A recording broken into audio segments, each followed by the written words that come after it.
த gentleman நேயர்களுக்கு என் அன்பான வணக்கம். இன்றைக்கி சட்டமன்ற கூட்டத்தொடரில் இன்றைய தினம் நடந்த சம்பவங்கள் என்ன மாதிரியான கேள்விகளை எழுப்பியிருக்கின்றதான் நம்ம பார்க்க போகிறோம். குறிப்பாக முதல் கேள்வியே எல்லா மனிதர்களும் எல்லா மக்கள்கிட்ட இருக்கிற ஒரு கேள்வி இருக்குது. ஏன் சட்டசபையில் முதலமைச்சர் பேச மாட்டாங்கிறத தாண்டி ஏன் முகத்தை முகபாவனை அப்படி வச்சிருக்கிறாரு அப்படின்னு கேட்குறாங்க. இது சராசரியாக எல்லா மக்கள்கிட்டே இருக்கிற கேள்வி.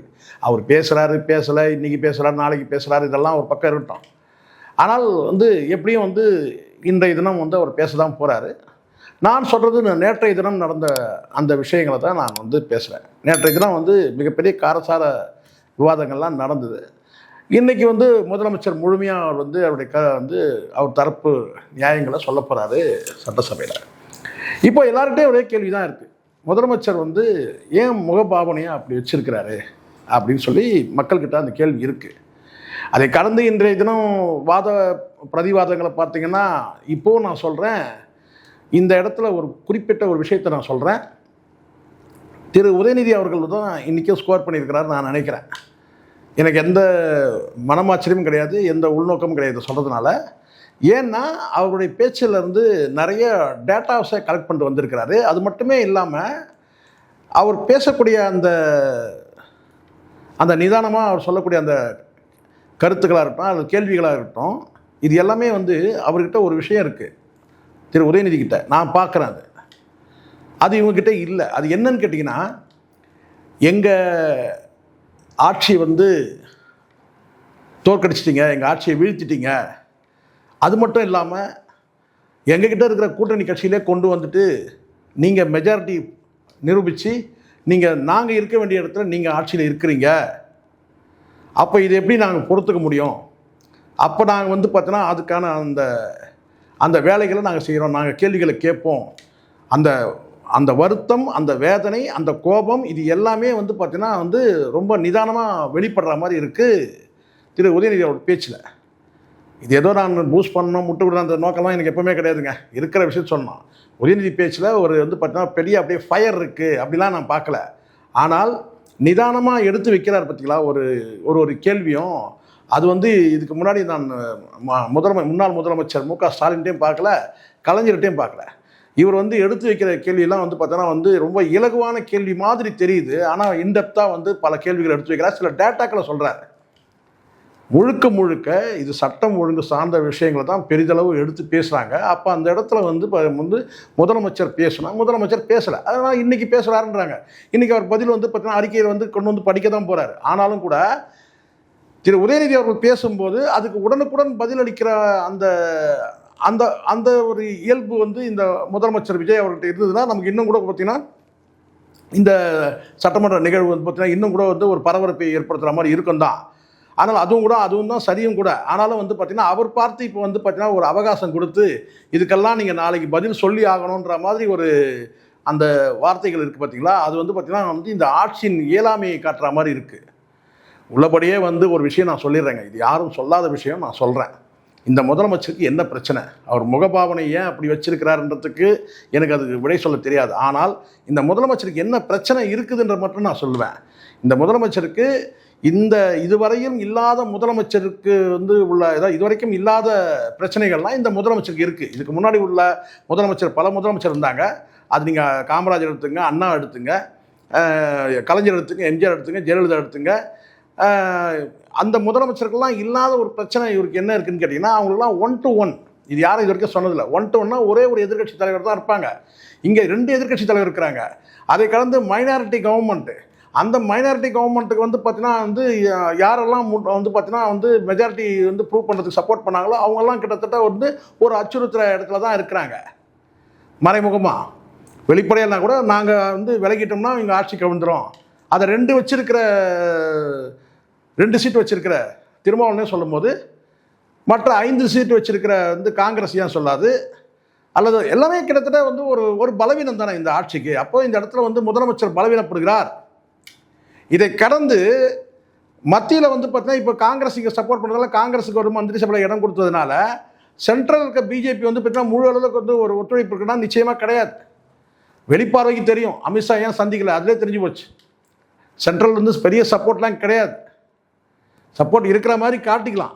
காங்கிரஸ் இங்கே வந்து மந்திரி சபையில் இருக்கும்போது எப்படி வந்து பார்த்தீங்கன்னா பிஜேபி வந்து சப்போர்ட் பண்ணோம். அப்போது அங்கே சப்போர்ட் இல்லை. அப்போது மத்தியிலேயும் சப்போர்ட் இல்லை, மாநிலத்திலும் வந்து பார்த்தீங்கன்னா வந்து ஒரு மைனாரிட்டி அரசு. இங்கே இருக்கிற எதிர்கட்சியை வந்து பார்த்தீங்கன்னா 2 கட்சி எதிர்கட்சி இருக்குது. அதை கடந்து ஒரு உறுப்பினர் கொண்ட கட்சிகள் எல்லாம் பேசக்கூடிய வந்து அந்த அந்த பாடி லாங்குவேஜ்லாம் நீங்கள் பார்ப்பீங்க. அது உதாரணத்துக்கு நம்ம சொர்ணாக்கா மாதிரி பேசுகிற பிரேமலதா மாதிரி நபர்கள் வந்து அவங்களுடைய பேச்சுக்கள் எப்படி இருக்குன்னு பாருங்கள். இப்படி வந்து முதலமைச்சருக்கு வந்து இந்த ஆட்சிக்கும் இந்த முதலமைச்சருக்கும் கடுமையான நெருக்கடி இருக்குது. இது வரைக்கும் யாரும் அனுபவிக்காது. எந்த முதலமைச்சரும் இதுக்கு முன்னாடி இப்படி ஒரு நெருக்கடியை அனுபவிச்சதே கிடையாது. அதை வந்து முதலமைச்சர் அந்த நெருக்கடியை அனுபவிக்கிறார் போது பார்த்தீங்கன்னா அவருடைய முகபாவனைகள் வந்து மாறுவதற்கு அதுவும் கூட ஒரு காரணமாக இருக்கலாம். அதை கடந்து வந்து வீட்டிலேயாவது நிம்மதி இருக்குன்னு பார்த்தீங்கன்னா அது வீட்டில் இருக்கிற நிம்மதி கிடையாது. அது நல்லாவே தெரியும். ஏன்னா வந்து பார்த்தீங்கன்னா அவருக்கு வந்து குடும்பன்ற அந்த அந்த பக்கபலம் வந்து பார்த்தீங்கன்னா முதலமைச்சருக்கு கிடையாது. இதை கடந்து வந்து பார்த்தீங்கன்னா வந்து ஆதரவாக பேசக்கூடிய அவங்க அப்பா வந்து என்ன சொல்கிறாருன்னா 60 ஆண்டு காலம் பேசி பேசியே வீணாக்கிட்டாங்கன்றார். செயலில் வந்து காட்டணுன்றார். இங்கே செயலில் காட்டலைங்கிறது தான் பிரச்சனை. இங்கே வந்து முட்டு கொடுக்குறது, அது எஸ்ஏசியாக இருக்கட்டும், மற்ற வந்து நடிகர்களாக இருக்கட்டும், நீங்கள் முட்டு கொடுக்குறன்ற பேரில் நீங்கள் இன்னும் வந்து அவருக்கு வந்து பார்த்தீங்கன்னா வந்து சங்கடத்தை தான் கொடுக்குறீங்க. இப்போ நீங்கள் இப்படி ஒரு வார்த்தை வைக்கும்போது பார்த்தீங்கன்னா இன்னும் வந்து பேசி பேசியே வந்து 60 ஆண்டு காலத்தை வீணடிச்சுன்னு சொல்லும் போது பார்த்தீங்கன்னா இந்த இடத்துல நிதி ஆயோக் கூட்டத்தில் வந்து முதலமைச்சர் என்ன சொன்னாருன்னு பாருங்கள். முதலமைச்சர் வந்து தமிழ்நாடு வளர்ச்சியை பற்றி பேசியிருக்கிறாரு. அப்போ எப்படி பேசி பேசியே வந்து வீணடிச்சிட்டிங்கன்னு எப்படி சொல்ல முடியும்? அப்போது இங்கே இருக்கக்கூடிய வந்து மற்ற நடிகர்களும் சரி முட்டு கொடுக்குறன்ற பேரில் உபத்திரம் தான் கொடுக்குறாங்க. இந்த முட்டு கொடுக்குற நபர்கள் யாருமே வந்து எஸ்ஏசி உட்பட நான் சொல்கிறேன், யாருமே வந்து பார்த்தீங்கன்னா கரூரில் ஒரு இந்த சம்பவத்தில் நெருக்கடி ஏற்பட்ட போது சப்போர்ட் பண்ணல. இதுதான் உண்மை. இன்றைக்கி வந்திருக்கிற நடிகர்கள் பெரும்பாலும் நடிகரை சப்போர்ட் பண்ண நடிகர் யாராவது கரூர் சம்பவத்தில் வந்து பார்த்தீங்கன்னா அன்றைய சூழ்நிலை யாராவது சப்போர்ட் பண்ணாங்களா? நிச்சயமாக பண்ணல. கட்சி தொடங்கும் போது வந்து பார்த்தீங்கன்னா ஆதரவு அளிச்சாங்களா, வாழ்த்து தெரிவிச்சாங்களா? இல்லை. ஆனால் இன்றைக்கி வந்து பார்த்தீங்கன்னா லிஸ்ட்டு போட்டு வந்து தினம் வந்து சந்திக்கிறத பார்க்குறோம். ஸோ இதெல்லாம் ஒரு பக்கம் இருந்தால் கூட பார்த்தீங்கன்னா இன்றைய தினம் நடந்த அந்த சம்பவங்கள் எல்லாம் பார்க்கும்போது ஒரு எதிர்க்கட்சி எழுப்பக்கூடிய கேள்விகளுக்கு வந்து பார்த்தீங்கன்னா உடனுக்குடன் பதில் சொல்லக்கூடிய வந்து அது ஆதவ அர்ஜுனாவாக இருக்கட்டும், வந்து கல்வித்துறை அமைச்சர் வந்து ராஜ்மோகன், எல்லாரும் வந்து அந்த பதில் எப்படி இருக்குன்னு கேட்டிங்கன்னா, ஒரு பிரச்சனை குறித்து கேள்வி கேட்கும்போது அதுக்கு வந்து பரிகாரம் இருக்கணும், ரெமெடி இருக்கணும். ரெமெடி எதுவுமே சொல்லவே இல்லை. அந்த ரெமெடி வந்து பார்த்தீங்கன்னா உள்ளபடியே வந்து ஆக்கப்பூர்வமாக விஷயமா சொல்ல போனோம். இப்போ உதாரணத்துக்கு சட்டம் ஒழுங்கு குறித்து சொன்னால் அப்போ அந்த இடத்துல சட்டம் ஒழுங்குக்கு வந்து பார்த்தீங்கன்னா வந்து இவ்வளோ கொலைகள் நடந்ததுக்கு காரணம் என்னன்றதை வந்து பார்த்தீங்கன்னா நீங்கள் அங்கே வந்து அதுக்கான காரணத்தை சொல்லணும், அதுக்கான நடவடிக்கை என்ன எடுக்க போகிறீங்கன்றதை சொல்லணும். ஆனால் எல்லாமே எப்படி இருக்குன்னு கேட்டிங்கன்னா உதயநிதி அவர்கள் சொல்கிற மாதிரி வந்து உங்கள் ஆட்சியில் எப்படி இருந்தது பாருங்கள், உங்கள் ஆட்சியில் இப்படி இருந்தது அப்படி. இப்போ நான் என்ன கேட்குறேன்னா உள்ளபடியே திமுக ஆட்சி சரியில்லைன்னு சொல்லி தான் உங்களுக்கு வாக்களிச்சிருக்கு. அப்போ நீங்கள் என்ன செய்யணும்னு கேட்டிங்கன்னா ஒரு பிரச்சனை குறித்து அவங்கள கேள்வி கேட்குற இடத்துக்கு தள்ளியாச்சு. ஆட்சி அதிகாரத்துக்கு கீழே தள்ளி உங்களை கேள்வி கேட்குற இடத்துல தள்ளியாச்சு, அவங்கள டீப்ரமோட் பண்ணியாச்சு. இப்போ நீங்கள் என்ன செய்யணும் கேட்டால் உங்கள் ஆட்சியில் வந்து பார்த்தீங்கன்னா குறைகள் இருக்குன்னு சொன்னாங்கன்னா அந்த குறைகளை எப்படி நீங்கள் நிவர்த்தி பண்ண போகிறீங்கன்ற அந்த பரிகாரத்தை தான் சொல்கிறேன், ரெமெடியை தான் நீங்கள் சொல்லணும். ஆனால் திருப்பி நீங்கள் என்ன செய்யணும்னு கேட்டிங்கன்னா ஒரு சிறுபலைத்தனமாக என்ன கேட்டால் உங்கள் ஆட்சியில் நீங்கள் எப்படி பண்ணீங்க, உங்கள் ஆட்சியில் அதை பண்ணீங்க, இவ்வளோ இருக்குது அவ்வளோ இருக்குது. 6 மாத காலம் சட்டம் ஒழுங்குக்கே நீங்கள் ஒரு 6 மாத காலம் நீங்கள் அவகாசம் எடுக்கிறீங்கன்னா இதை விட இதுதான் இந்த இடத்துல வந்து ஆதவர்ஜனா செய்த மிகப்பெரிய பிழை. இன்றைய தினம் இந்த சட்டமன்ற கூட்டத்தொடரில் நான் நடந்த விஷயத்தில் நான் சொல்கிறேன், நீங்கள் பிரதிவாதங்கள் எப்படி வேணால் பண்ணலாங்க, ஆனால் சட்டம் ஒழுங்கு பாதுகாக்கிறதுக்கு 6 மாத காலம் எங்களுக்கு அவகாசம் வேணும்னு சொன்னீங்கல்ல, அந்த அவகாசம் எதுக்காவது சொல்லணும்.